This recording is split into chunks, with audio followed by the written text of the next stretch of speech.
Dajahan, hi guys, it's Shanae and welcome back to my channel, and today I'm finally continuing my read-alongs for ErHa Volume 8. I'm so sorry for the delay, the absolute halt in these. It's very unusual for me to just stop it in the middle of a volume. Like sometimes I'll take a break between volumes, but basically something happened in the middle of last year, and without me realizing it, when I started reading this volume in particular, I hesitate to call it PTSD reactions to it, but I also don't know what else to call it. Suffice to say, I was kind of triggered by some of the content, and so just to kind of hopefully make the viewing experience a little bit smoother for you guys, I decided it's best if I continue and finish off this volume as a pre-filmed thing where I can cut out breaks if I need to take breaks for some reason, because I'm not sure how else to deal with this. This is a very new experience to me. So yeah, I hope you guys will still enjoy it, and I am gonna attempt to just do it the way that I usually do it for the lives. So I'll be jumping in with comments. It won't be super smoothly cut. I won't be editing out the ums and the ahs. So sorry about that, but it's just to kind of like keep the same vibe and also make it easier for me in the editing post. So yeah, without further ado, let's get into it. So if I'm not misremembering, we ended off with Moran just fully chopping off someone's head. Let's get going. I'm just gonna recap from the start of page 227 for anyone who maybe wants to follow along with their own copy. There was a ringing silence. Blood had splattered over Moran's face. Those tattered rags hung from his form, fluttering in the coppery wind as seaweed swayed in water. When he raised his head, the smile on his face broadened.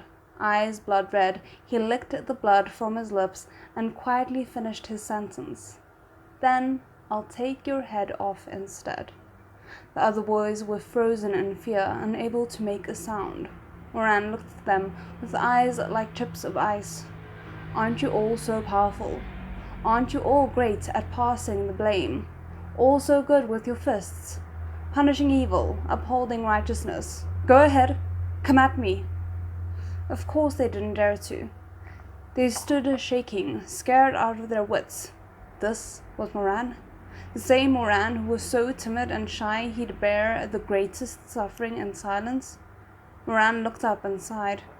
Dragging the machete on the ground behind him, he approached them with slow strides, the point of the blade scrawling a line of blood across the ground. How modest you've all become. He chuckled, blade flashing as the corners of his mouth hooked up. Since you won't make the first move, I have no choice but to do the honors. In the blink of an eye, that yard became hell on earth, a scene of wanton slaughter. The hall was closed at this early hour, and most of the House of Drunken Jade staff were asleep. After Moran dispatched the boys in the yard, he went to the side rooms and took care of the others one by one. Some had their throats slit in their sleep, while others woke just to be silenced with a flash of metal. By the time anyone realized what was going on, it was too late. Moran had set the hall ablaze, reducing the House of Drunken Jade to a towering inferno.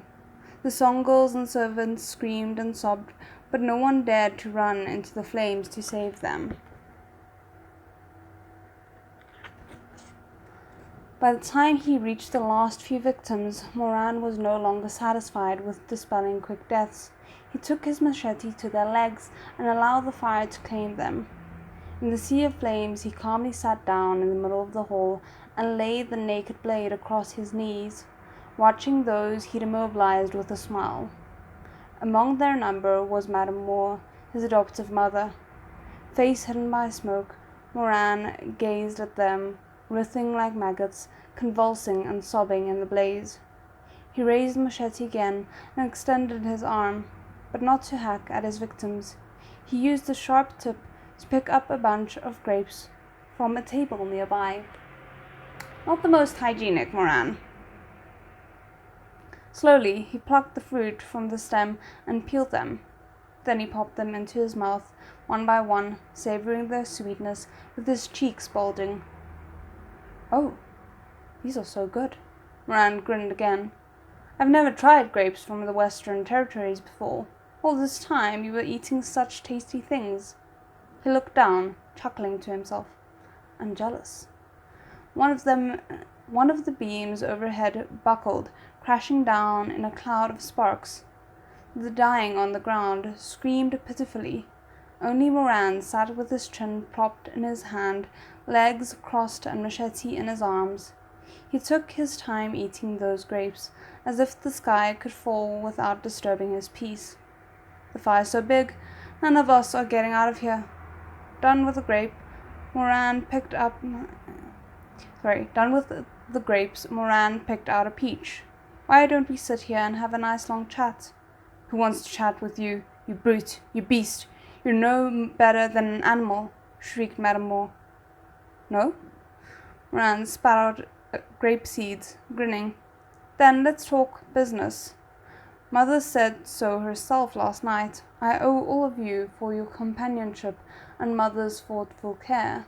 Of course I have to do my filial duty and send you on your way." He stood and walked around them, making a polite bow. "Don't walk too quickly on the road to the underworld," he said with a smile. "Wait for me." "Oh, you're probably going to regret saying that." As the others sobbed, Madame Moore yelled, "Moran, I never should have let that Shizun girl talk me into taking you in. You're a Scrooge, a curse. You're a depraved beast. And you are not worthy of speaking Shunjie's name," said Moran flatly. "I rushed here from Wu-Bei Temple to fulfill my mom's dying wish and repay Shunjie's kindness. She knew I'd lost my mother, so she gave me a whole year's earnings to allow me to stay. She was my savior. But you? What are you to me?" "I never should have said yes. Who cares about a year's worth of earnings? You went behind my back and set her free. She was the star of the House of Drunken Jade. Do you have any idea how much money she made us with a single song? But you dared. She was my mom's savior. And mine. She sold her skills and not her body, yet you took that merchant's bribe and sold her. You forced her to take a client. Tell me, why shouldn't I have let her go? All these years you've hated and tormented me, but I never spoke up or fought back. My mom told me anyone willing to give me food couldn't be truly evil." Moran closed his eyes. "So I endured it. I endured everything." "Ha! How dare you, ungrateful brat! I'm the one who housed you. I took a beggar like you off the streets. You beast, you bastard of a—" "I'm not saying any of that." What a coincidence. A bastard son of a dog mother." Moran smiled, his face bathed in the ember glow of the firelight. Don't you think your poor dead son will think you're calling for him?" "Oh!" Moran stepped forward and grabbed the madam's powdered face. "But Mother, you did remind me. Thank you very much for giving me food to eat and a place to sleep. I'll send you on your way first. You, to lighten the mood, why don't we play a game? What do you think of guessing pictures?" I don't know if I like where this is going," Moran asked eagerly. He picked up a bit of wood, still smouldering at the end, and traced the shape of the sun around the madam's eye. Her flesh burned in the wake of his movements, but her hysterical screams only made Moran smile. "Mother, do you know what I'm drawing? If you can't guess it, you lose, and I'll draw something else." That night he slowly tortured everyone in the building to death. In one blow, he retaliated for a decade of accumulated malice and helplessness, reducing the House of Drunken Jade and its inhabitants to corpses and scorched earth. He lay down in the flames among those twisted bodies, watching as the exquisite building began to crumble. He shoved fruit and sweets into his mouth, smiling all the while. Delicious, he grimaced as tears began to stream down his grinning face. He reached up to cover his eyes, laughing as he cried, "Too bad I'll never get to have it again." The ebony tablet inscribed with the House of Drunken Jade's name came crashing down, splintering upon the ground. Smoke billowed into the sky, and the building and all its carved pillars collapsed with a thunderous boom. That hall had seen all there was of song and dance, gauzy skirts and spilled wine. Once it had prospered, its glory endless. Now that majesty was dead and gone, its opulence turned to ash. Those bygone love affairs of men and women went up in smoke with the burning wooden beams. Amidst the blazing inferno, the sound of two goddesses in duet seemed to drift from the cracks in the wood and the seams in the roof tiles. Beautiful as a flower in bloom, sang Duan Han. All given over these wretched wastes, cried Xun Fengruo. Thus the curtain fell on the tale of the famous Xiangtan pleasure house. Within a sea of roaring flames and the fading strains of song, its storied history of tragedies and triumphs culminated in one last majestic finale. Way for me to ruin the majestic finale. Oh damn. Number one, how did he survive that? But also, this was something that I didn't really get to address during the last live stream because I just wasn't in the right headspace to even talk about it. But this, more than everything else, has kind of put a damper, not a damper, but it definitely alters the way that I view and feel about Moran in all his forms, and me feeling differently about it makes me not know how to feel about it. Like, I'm not making sense, but it just, up until this point, everything that we knew of Moran's cruelty was compartmentalized as a past self, in the sense of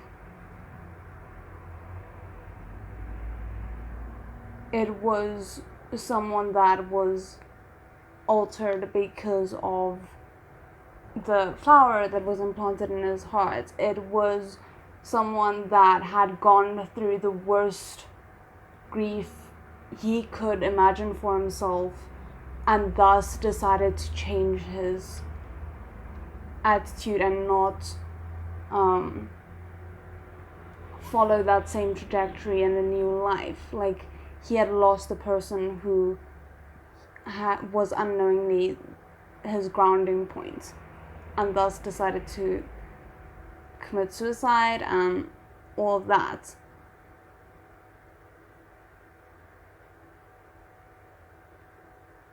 So that being said, there was a level of distance for me between the Moran that we knew him to be, and the Moran that we get to know him as throughout the entirety of the rest of the story. So to then find out that he resorted to that level of cruelty without I don't want to say any provocation, but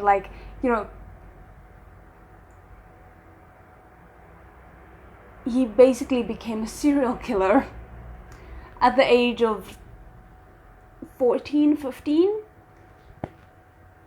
and then was so unaffected by that we're only finding out about it in volume 8 of 11. You know, that was such a small blip in his past for him that we're only discovering it in volume 8 of 11. That definitely shifts how I feel about him a little bit. It makes me question whether I should be rooting for him at all, because it just, I don't know why it feels different to me than everything else, but it's so dark and so merciless, and it's such a like foreshadowing of the events of his previous life that happened so early on that it's like, can he really fundamentally change if he was capable of this level of cruelty at such a young age? And up until this point had no need to reflect on it.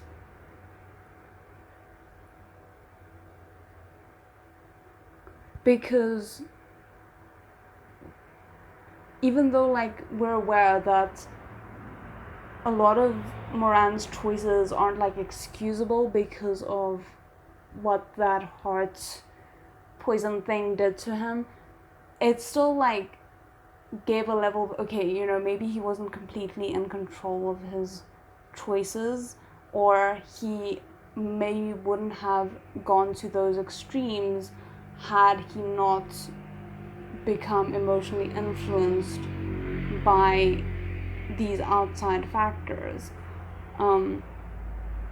Did he maybe emotionally detach more than he would have if he wasn't influenced by that like heart flower thing?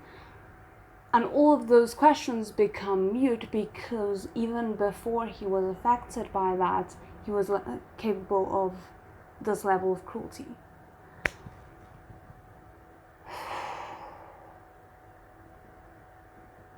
Yeah, sorry to talk so much about it, but it just is leaving me feeling very conflicted about whether or not I want to continue rooting for him as a main character. And I think that's fine, that's the author's right to put you in that moral dilemma, but I don't know if I'm going to be able to enjoy watching the rest of his story play out as much as I have up until this point. And even before that, you know, it was painful to read through because there's so much things going wrong, and now it's like this added layer of, okay, but am I going to be satisfied with the ending if we do somehow miraculously get a happy ending, because does Moran actually deserve it?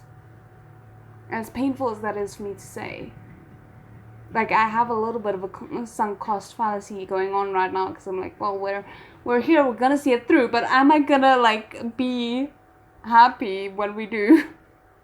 I don't know. Chapter 263, Return of an Old Dream. So again, page 233 for anyone following along. Moran's tale came to an end. No one spoke in Loyalty Hall. What was good and what was evil? Who was right and who was wrong? They all had their opinions, but no one could make a definitive judgment. Moran didn't look at the faces of the Shear family. He lowered his lashes. I thought I would die in that fire, but when I woke up I was lying in a room at Shizun Peak with that investigator sitting by my side. He grabbed me as soon as I woke up and said, he said I would be the young master of Shizun Peak from now on. He paused, then laughed softly. Uncle's nephew. The carpets of Loyalty Hall were embroidered with pearlier flowers. Moran trained his eye on these beautiful patterns, his face serene. The investigator didn't want to lose his commission. When Uncle pulled me out of the wreck of the House of Drunken Jade and asked if this was the boy he was looking for, he nodded. That one nod changed my life.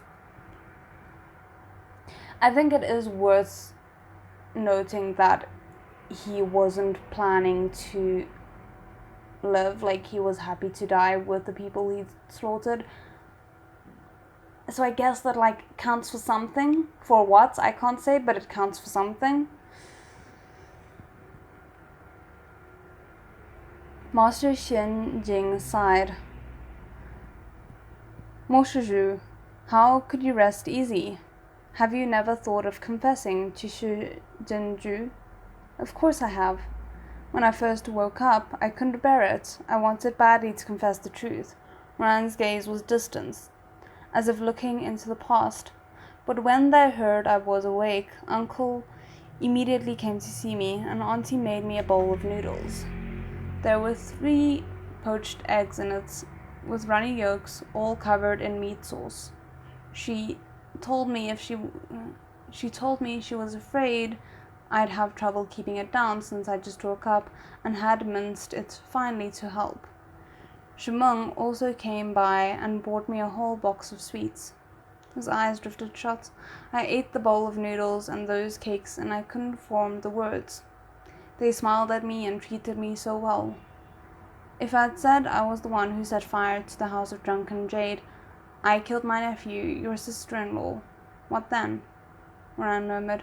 I couldn't do it. I swallowed the words down, and as time passed, I could no longer say them at all. Master Shenjing heaved a sigh. I knew what kind of person Monyan was, lazy and careless. In the beginning, I didn't know how much Uncle knew of him, so I tried my best to act as his copy. When I realized Uncle didn't know him at all, I stopped doing things as he would. Moran was silent a beat. Ultimately, I owed a blood debt to Nian and his family, but I ended up taking advantage of their kin. The members of Shizun Peak were stunned. Many of the disciples and elders who'd known Moran were frozen stiff, their hearts in turmoil. Madame Wang and Shi Zhengyong were speechless, staring blankly at Moran's lonely silhouette. They'd watched this boy grow up from a young and immature child to a once-in-a-generation zongshi, and now he was telling them it had been a mistake from the very start. That is another thing that I hadn't thought of now, but like reading this reminds me what else was bothering me when I was reading reading of the flashback in the previous live stream, is the fact that this also means that despite all the kindness that they showed him, Moran felt entitled to taking Madame Wang and Shi Zhengyong's lives despite everything that he had done to them without their knowledge.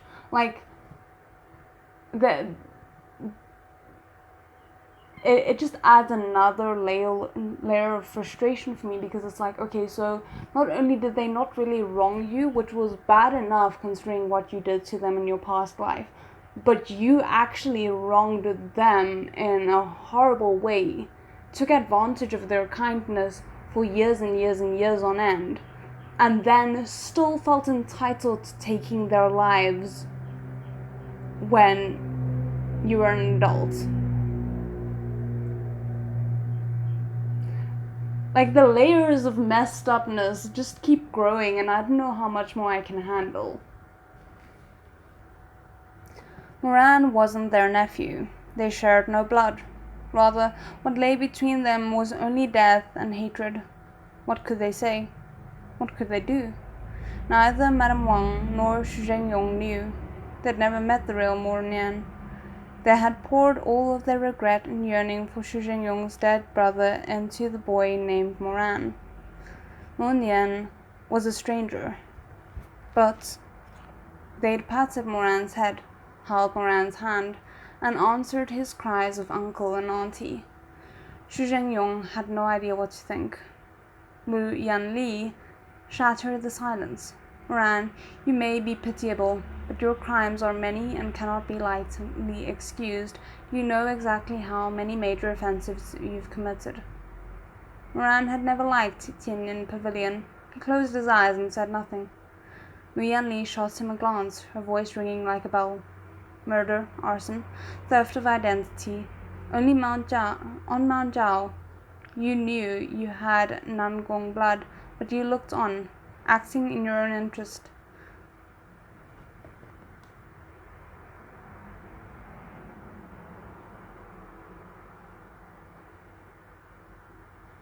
I guess you could add that, but like honestly, was he alone in acting in his own interest in that? And also, didn't he make a lot of other sacrifices during that?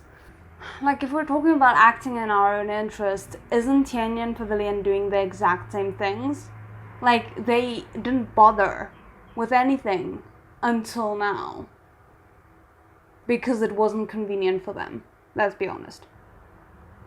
At Guyuye, you committed a bloody slaughter, all for what? I'll say it once again, I wasn't responsible for the murders at Guyuye. The space-time gate has reopened and two worlds have commingled. Why does that not look like it was spelled correctly? But anyway, commingled. That man was not me. The space-time gate is the first forbidden technique unused for millennia. Do you not find this excuse ridiculous? Wu Yanli said, unmoved. Is it not that you are, in truth, dissatisfied, that, as an Angong descendant, your own ambitions drives you to throw both the upper and lower cultivation realms into chaos? Pavilion Master Mu oversteps. Jiang Xi frowned. I don't see how Moran has any motive for overturning the cultivation realms. If that was his goal, he could have pulled off any kind of scheme at Mount Zhao. The 10 great sects would have been decimated. That is true. Like, if he had the power on Mount Zhao and he didn't do anything negative, like maybe he didn't help as much as he could have, but he also didn't hinder, you know?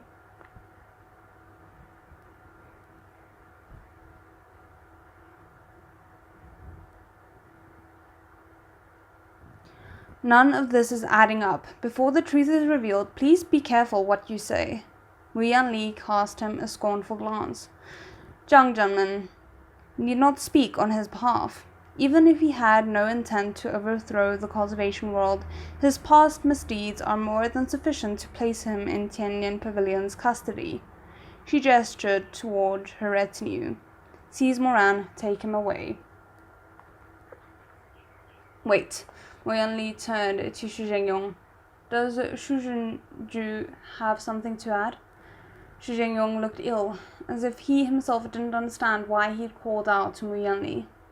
After all these years of seeing Moran as his own flesh and blood, it had become second nature for him. He couldn't stand by as Tianyan Pavilion dragged him off, but what could he do? Urge them not to? He closed his eyes, teeth chattering. He felt cold, his chest hollowed out, as if something crucial had been carved away. He buried his face in his palms. This man, who had always been bursting with vitality, suddenly looked old and frail. I kind of want to cry.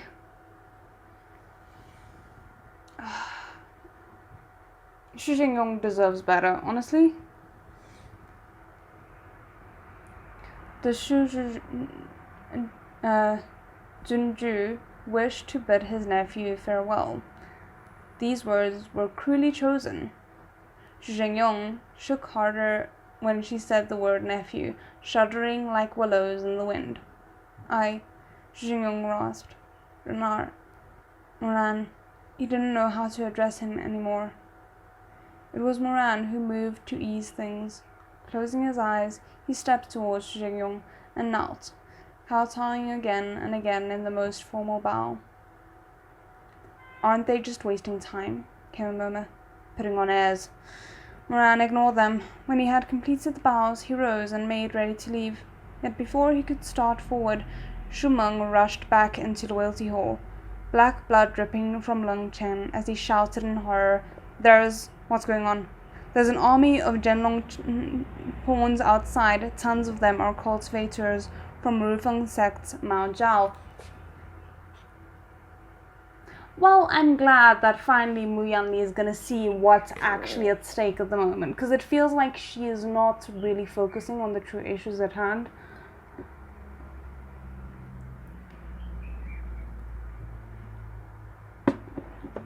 But I guess she could also just assume that it's Moran's doing. That'd be more convenient for her and less convenient for us. Terror shook them. The crowd rushed out of the hall and saw countless cultivators aloft on their swords outside Shizun Peak, their robes fluttering in the wind. Half were like cultivators who had streamed from the rift, wearing those same black robes with masks over their faces, but the others were dressed in crane robes with a ribbon over their eyes. Corpses from the hero's tomb of Rufeng's sect. What's going on? Didn't Nangong suppress them? How are they back? Who countered the spell? I guess that would be the other Moran, who also has Rufeng's sect blood.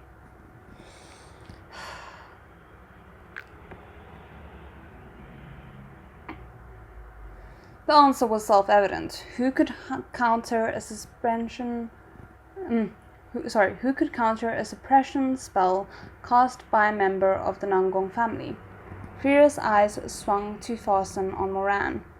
Even if he knew who was behind it, there was nothing Moran could say in his own defense. Worse still, his spiritual energy was still depleted. He couldn't stop the pawns from attacking. He could only watch as thousands of undead soldiers swarmed towards them. Just as in the previous life, Shizun Peak would be swept up in the bloody maelstrom. It seemed the surprise Shimei spoke of wasn't over yet. Fight them. Drive them off first. Drive them off! The crowd rushed up to meet them, but they had been caught badly off guard, and there seemed to be no end to the enemy's numbers. Chaos reigned. Moran stood before the hall, watching the pawns land. They crossed swords with the Shizun Peak disciples and met the other cultivators with spells. Blue robes and silver armor whirled around black cloaks, an impenetrable mass of dark color. He stood on the jade steps, temples throbbing. The sight before him seemed to mirror his past life. Back then, it was he who had sent an army of pawns, both dead and alive, into Shizun Peak to kill all who dared stand in his way. He'd grown used to killing without mercy, to slaughtering thousands without a care, and leaving mountains of corpses in his wake. He remembered standing just like this before Loyalty Hall, the treacherous disciple Mo Yu looking down on the charging soldiers and grieving crowd with a smile on his lips, while the bodies of Xu Zhengyong and Madame Wang lay at his feet. Your blood will pave me a path that begins at Shizun Peak.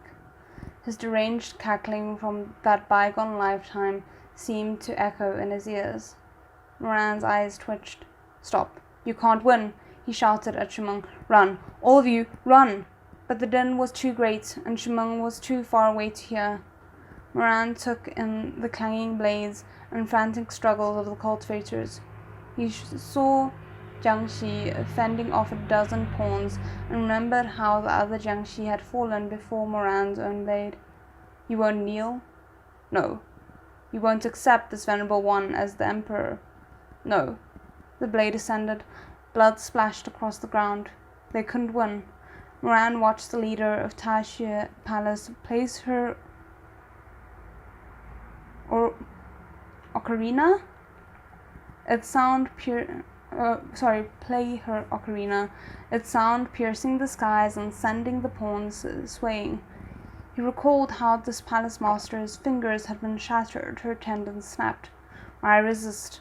As the leader of Taxue Palace, I will not run, even if I cannot ensure its safety.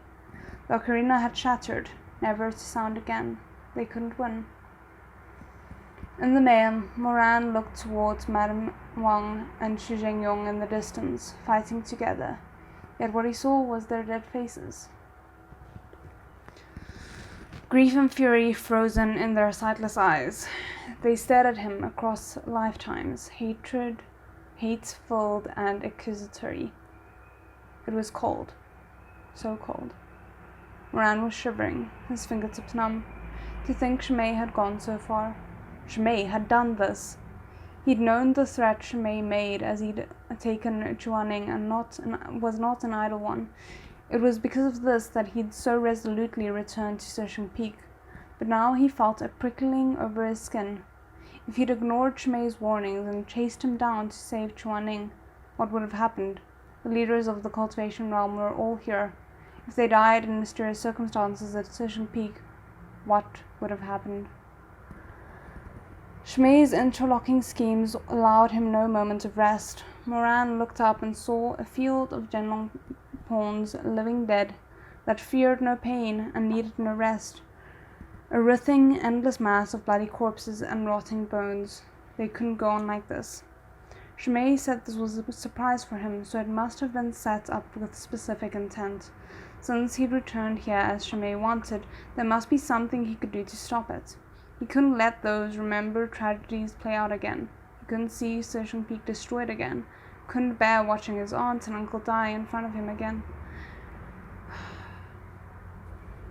If the past repeated itself, how could he face himself?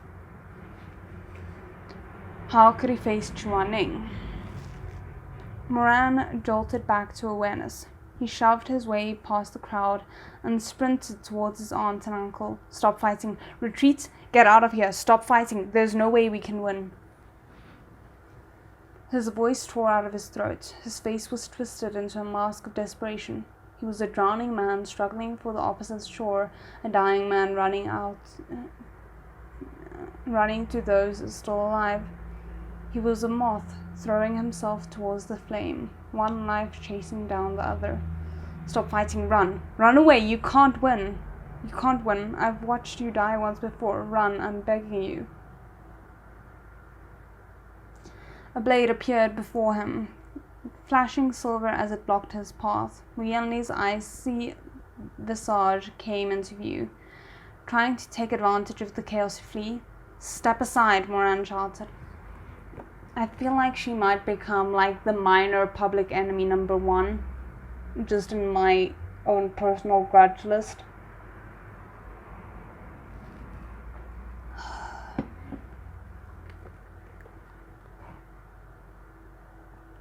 You're a criminal of the cultivation realm. I have every right to...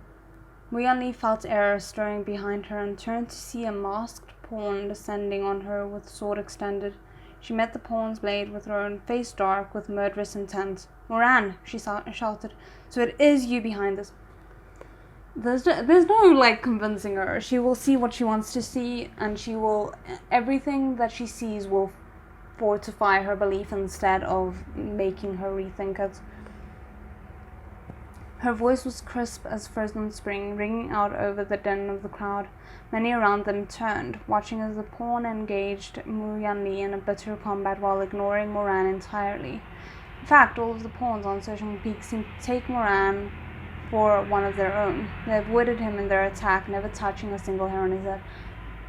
Basically, Shimei framing him again. The fact that Moran is still not catching on to this, I know he's the dumb Husky in this equation, I get it, but it's frustrating to be the passenger knowing this while Moran sits in ignorance. Still, by volume 8.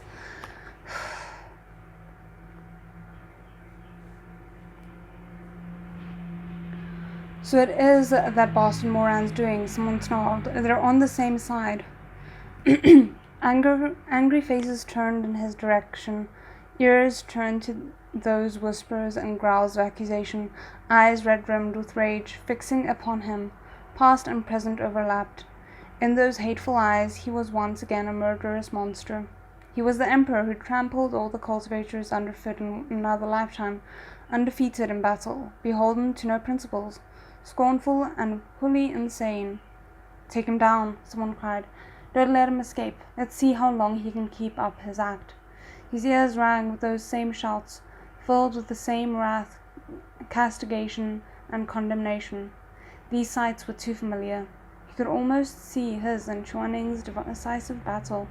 Moran had used Zhenlong chess pieces to take control of both the living and the dead, along with beasts of both the land and the air.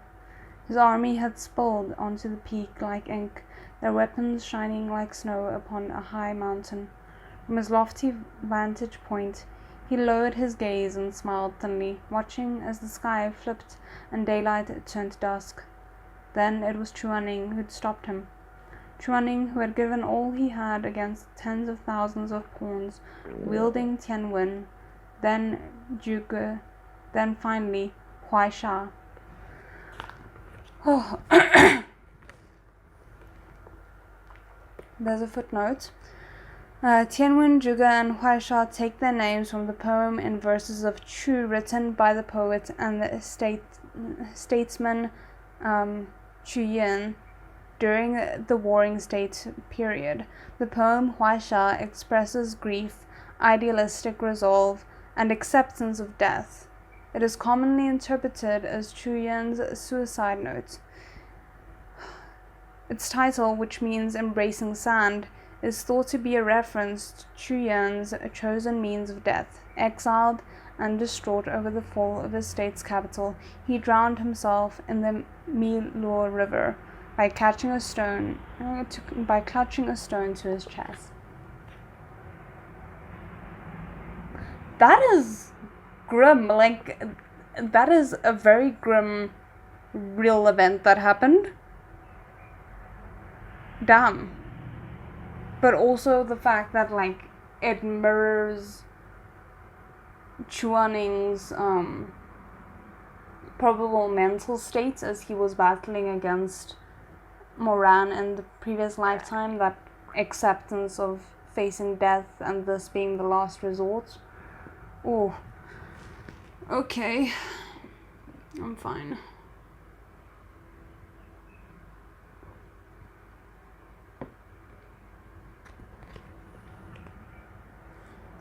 Huaisha. Moran would never forget the grief and agony in Chuaning's eyes as he summoned his longsword. I heard this is the blade Shizun used to kill. It seems today I finally get to see it. Moran, Chuaning had said, what will it take for you to stop? Moran had thrown his head back and laughed. I can't, Shizun. My hands are covered in blood. I killed aunt and uncle. I killed my own second siblings. Now I only have to take your head, and I'll be the ultimate tyrant. No one will be able to stand in my way. Chuaning looked like he'd been run through. I feel a little bit like that right now. Yet Moran remained unsatisfied. A malicious impulse beat in his heart. Once I kill you, he bit out, each syllable crushed between his teeth. There will be no one on earth I cannot kill. It says something, I guess, that he never was able to kill him. He never could put himself there. And when he did, his will to live died.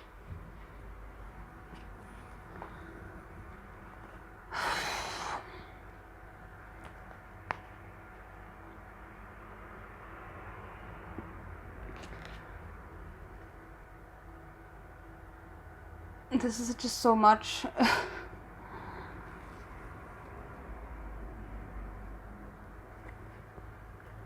Okay. Chapter 264. The Emperor Alike. At last, master and disciple turned upon each other. It was a battle for the ages, but in the end, Chuaning's frail core was no match for Moran's raw and youthful strength. Stop struggling. The young fiend had grown increasingly formidable as they fought. He leered behind his blade at Bugui and Huaisha as Bugui and Huaisha met and flashed. Huaisha's golden glow flickered and dimmed, while Bugui's green flames filled the eyes of teacher and student. Moran took in the sight of Chuaning's bloodless face, then flicked a glance at Huaisha's fading light. Derision rose in his gaze. You're out of spiritual energy. If you keep going, your core will shatter. You'd rather die than become a commoner, am I right? Chuaning clenched his jaw and said nothing, his lips devoid of color. When Huaisha went completely dark, Moran knew Chuaning was well and truly spent. He burst into wild laughter. What else can you use against me? Yu Hung of the night sky, my most high and lofty Shizun. Chuaning fell to one knee, bracing himself with the sword to keep from collapsing. His white robe splattered with blood. He looked up. Back then, Moran had been so full of spite that all he saw was the determination in Chuaning's eyes, and not the sorrow buried beneath. Many years later, when Jun swallowed the poison that would end his life, his mind had drifted back to that defining battle. Chuaning had truly been willing to die just to stop him, putting the people before the self. He derided Chuaning as a coward who spoke in empty platitudes, but Chuaning was indeed a man of his word.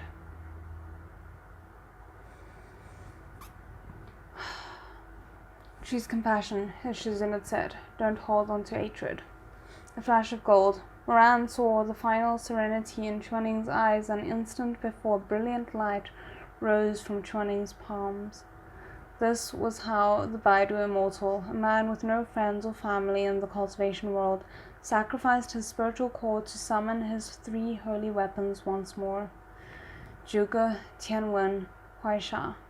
Was there no end to Chuaning's prideful stubbornness? Moran's massive army fell before the bright power of Chuaning's spiritual core. In the light of those holy weapons, those black and white chess pieces had crumpled to dust.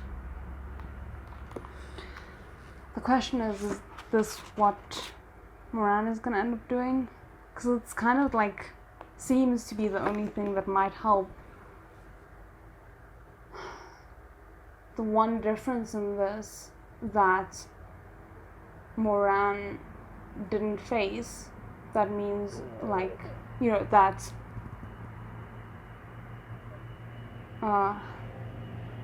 Shimei might end up facing, is there was only one Chuaning in Moran's timeline. There was only one person who had that level of power and that level of willingness to do what needed to be done. Whereas in this timeline, there might be 2. There might be Moran, and there is also Chuaning. I don't know if that's going to make a difference, but I would hope so.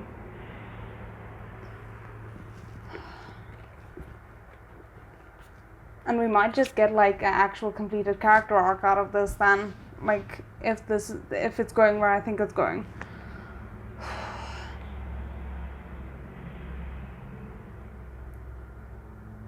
It was funny. Moran had been standing right in front of Chuaning, inches away. He'd seen this desperate man, nearly delirious with blood loss, and did nothing.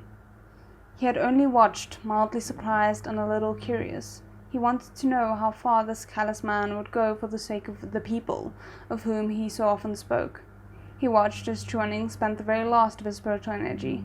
The roaring river quieted, the crows blocking the sky scattered. The living who had been made puppets regained their minds, and the dead closed their eyes and returned to their eternal sleep. Moran watched as the Baidu Immortal's core splintered, watched as the golden glow of it faded, watched as his Shizun sank to his knees before him and collapsed in the dust. Throughout it all, Moran's face was impassive. He seemed to hear his mother's dying words in his ears, the sound of that kind-hearted woman stroking his cheek and telling him to repay others for their kindness instead of seeking them out for revenge. Despite the years that had gone by, here again was those same familiar exhortations. Before Chuaning sacrificed his core, he'd said, "Choose compassion, don't hold on to hatred." But Moran had failed. His heart held endless loathing. Only spilling blood gave him a moment's respite. He destroyed Shizun Peak, slaughtered Rufeng Sect, killed his aunt and uncle along with thousands of cultivators and dozens of sect leaders. He dyed the world red and built a mountain of white bone until the very end, when he was surrounded at Wushan Palace and took his own life before the tower. He had lived through all of it himself. Those colossal crimes had been the work of his own hands. He was the perpetrator of those atrocities, The grey had soaked in the blood of hundreds, and the Genlong chess formation had taken tens of thousands of lives. It was all him. Moran's vision went dark. He could scarcely breathe. A nearby groan yanked him back to his senses and out of the mire of memory. Mu Yanli had been stabbed in the shoulder, and her blood was hot on his face. Pavilion Master, watch out! Members of Tianyan Pavilion rushed up to protect Mu Yanli, who panted but gritted out, "I'm fine." The pawn in front of her flourished its blade. Before all those watching eyes, he knelt to greet Moran. Bowing his masked face, he said, "The subordinate deserves to be punished for failing to rescue Master." Gasps of shock raced through the crowd. Moran's the one controlling them. It called him Master. No, said Moran. No, but who would believe that? Who would believe him? Shaking his head, Moran took a step back. He was surrounded by those suspicious and hateful faces. No. He turned to look for Shumeng, but Shumeng was too far away. He hadn't seen anything that had happened. He looked to Madame Wang and Shi Jingyong. Those two had indeed witnessed it, and their expressions were awful to behold. Moran's mouth trembled. He wanted to speak, but didn't know what he could say in his defense. A group of pawns surged out from behind Madame Wang. "Auntie, look out!" At his shout, the crowd turned. Shi Jingyong sprang towards her immediately, but he was surrounded by pawns themselves. He couldn't get to Madame Wang. If she dies, I am rioting. I have a lot of feelings and emotions right now, and I'm still trying to figure out how to word it, because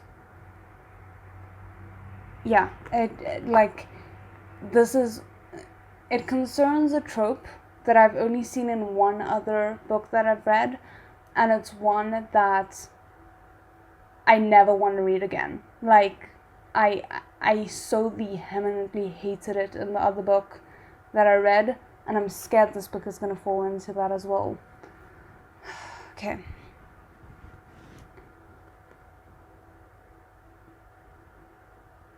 Auntie, Mom! There was a shrill metallic clang. It was Jiang Shi, who'd leapt from the crowd, Shu Huang in hand, to beat back the pawns surrounding Madame Wang. "Shidi," she said in shock. Jiang Shi shot her a freezing look. "Use your eyes!" Master Shenjing was squinting at a storm cloud in the horizon, its dark mass pressing closer and closer to Searching Peak. When he finally made out what it was, he dared not believe his own eyes. It wasn't until the others began to turn towards the roiling black cloud that he cried, moustache quivering, "How could this be? How many pawns are there?" The black chess pieces surged forward like the tide, an unending mass.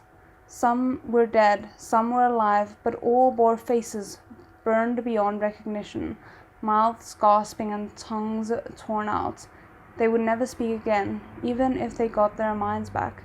Behind them were beasts controlled by the Genlong formation, from dogs to snakes. Moran! As the crowd turned to him once more, fear outweighed their fury. Those who'd been pressing in on him took several steps back. "Insane! Moran, are you insane? How many chess pieces did you make?" Moran opened his mouth. He wanted to say, "No, it wasn't me," but who else could it be? The space-time gate of life and death had opened again, and Tashin Jin had led his army of thousands back into this world. What was the difference between the two of them? They had the same memories and used the same spells. Mo Zongshi was just as skilled as Tashin Jin at the Genlong chess formation, and without any special commands, the pawns made by Tashin Jin would also acknowledge Mo Zongshi as their master. The slaughter of kin, and the razing of cities, the use of forbidden techniques, and the creation of thousands of enthralled soldiers, destroying the world and reducing all to naught. It was all his doing. All the blame fell squarely on his shoulders. I mean, it's a good moral question, and one I kind of mentioned warring with at the start of this is, can he be forgiven? And is there a difference between him and the previous Moran. Because also, like, what I had hoped we would see in this moment is him sacrificing his core to destroy the threats in the same way that Chuaning did, and finally realizing that if he wants to be with someone like Chuaning, then they need to fundamentally agree on putting the people before the self.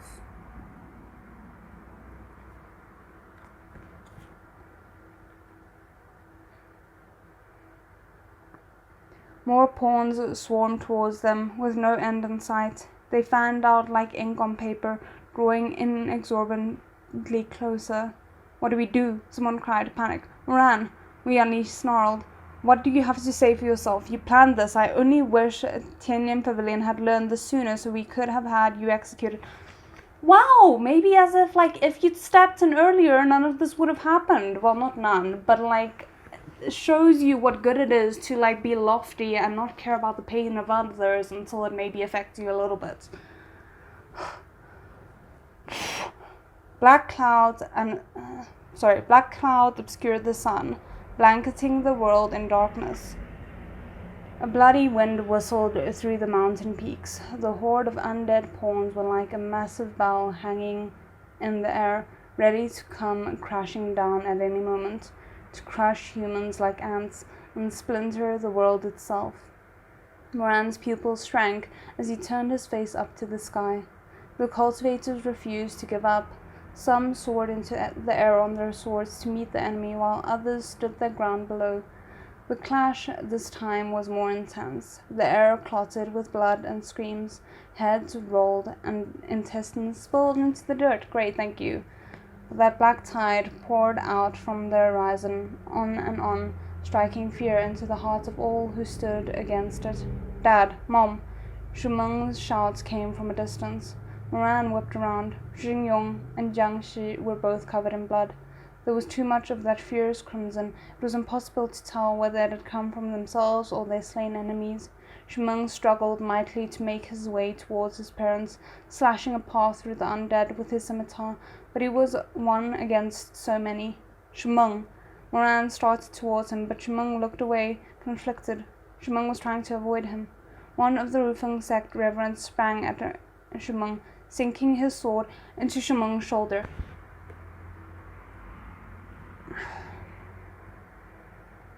Blood streamed from the wound, dyeing his silver armor scarlet. Shumeng! Shumeng!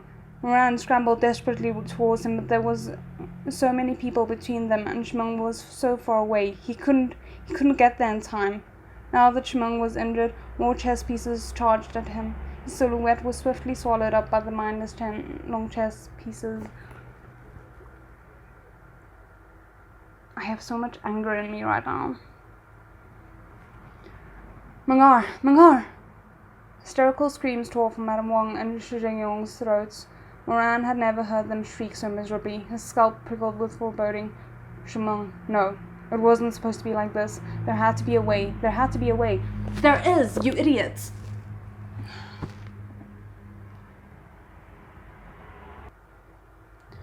Huabinan wouldn't have sent Moran to Shizun Peak, setting up such a complicated scenario merely to force him to watch as the sect was destroyed. What did Huabinan wish him to do? What was it?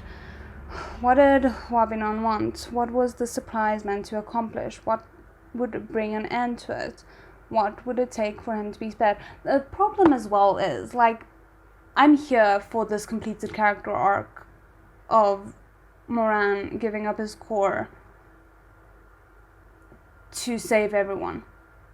But it's also playing directly into Shimei's hand, which I'm not okay with. Like, how the hell are we ever gonna get out from under his thumb if we're constantly just playing into his hand and not getting even one tiny step ahead?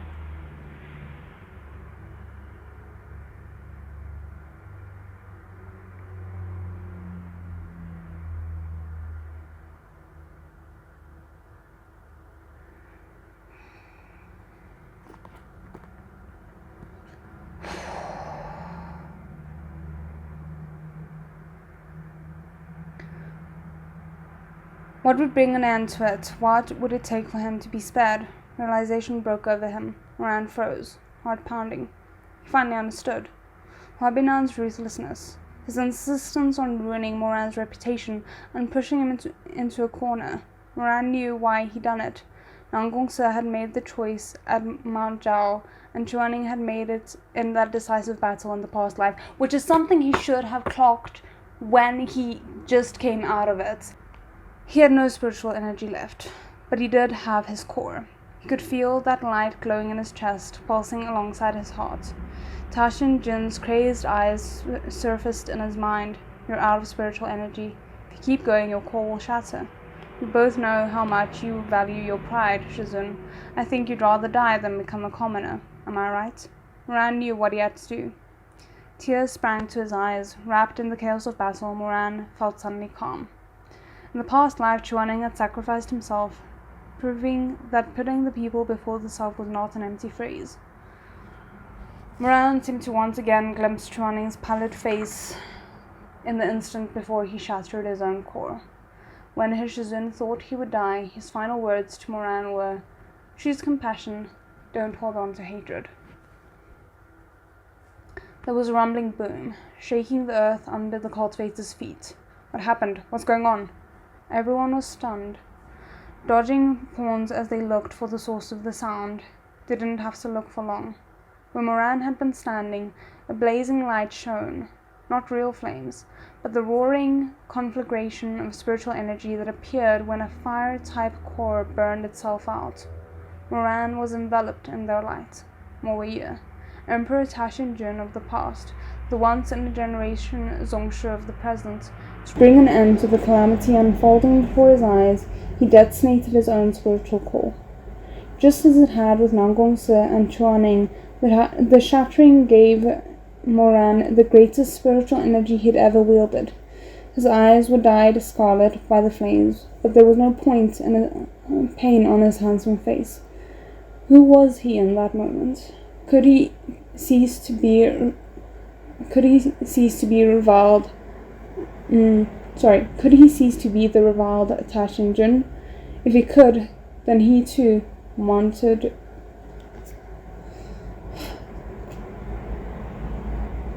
to be Chuaning.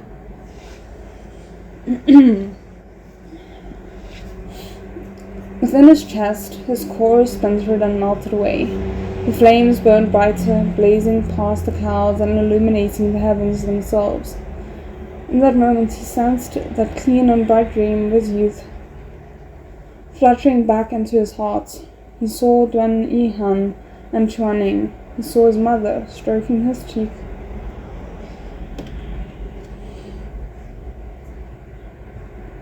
In the wooden shed, saying, "Only repay kindness, don't hold on, and don't seek revenge." He saw the youth outside Wubei Temple, carefully feeding him porridge from his cupped hand. Slow down, there's more if you want it. In both his lives he wanted to be good. He'd failed to do so in both the past life and in this one. He'd grieved the events of that life for close to 10 years. How could he make up for it? He was tortured by yearning day and night, but he didn't know how. If he were to say he'd once dreamed of saving the common people who would believe him, he'd be mocked, berated, and derided. He was Moye. He was Emperor Tashin Jun. He'd made mistakes and he'd killed. Anything he did in recompense was useless and wrong. No one would forgive him. Perhaps it was only in this fire, as his core shattered, as he sacrificed himself for that dream.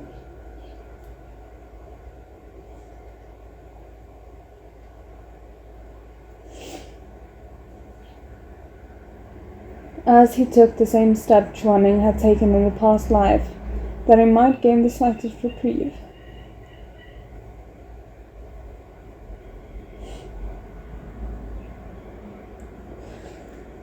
Only then might he have the right to cautiously say, "If I could, I too would want to be Chuaning."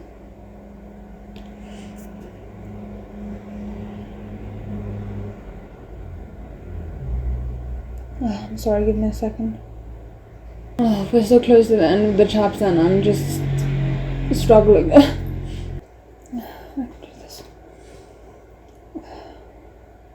Please don't laugh at this wish of mine. Don't make fun of me.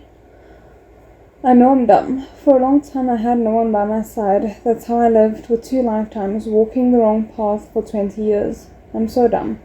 I don't know how I ended up in this hopeless darkness. I don't know how it came to this. When I think back on it, everything was a mistake. I can no longer find Mom or Shizun. Please, hell is too cold.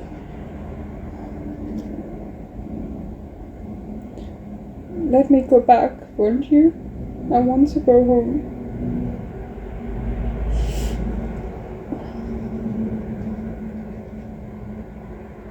And we have art on the next page, but like, I don't know if I'm ready for it.